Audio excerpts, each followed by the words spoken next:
यही बीचमा बालनले समेत नयाँ राजनीतिक शक्ति निर्माण गर्ने चर्चा चलिरहेको थियो। तर बालनले परम्परागत राजनीतिक शक्तिहरूसँग जुझ्न वैकल्पिक शक्तिहरूको एकतालाई जोड दिने भन्दै नयाँ दल खोल्नुभन्दा रासोपालाई समर्थन गरेर अघि बढ्ने रणनीतिमा देखिएका छन्। स्रोतका अनुसार बालनले कुनै पनि पद लिने छैनन्। उनी आफू अहिले प्रधानमन्त्री वा पार्टी सभापति केही नबन्ने र विशुद्ध वैकल्पिक शक्ति एकजुट होस् र असल मान्छे नेतृत्वमा पुगुन् भन्ने चाहना राखेका छन्। यसबारे रासोपाले एक केन्द्रीय सदस्यको नेतृत्वमा संवाद समिति बनाएको थियो।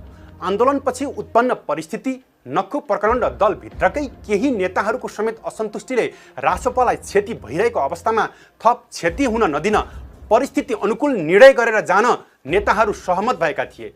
रवि र बालेनसँग नजिक रहेर यो भूमिका खेलिरहेका एक नेताले रविलाई समेत भेटेर उनको समर्थन लिएपछि छलफलले अन्तिम रूप लिने तयारीमा रहेको स्रोतको भनाइ छ।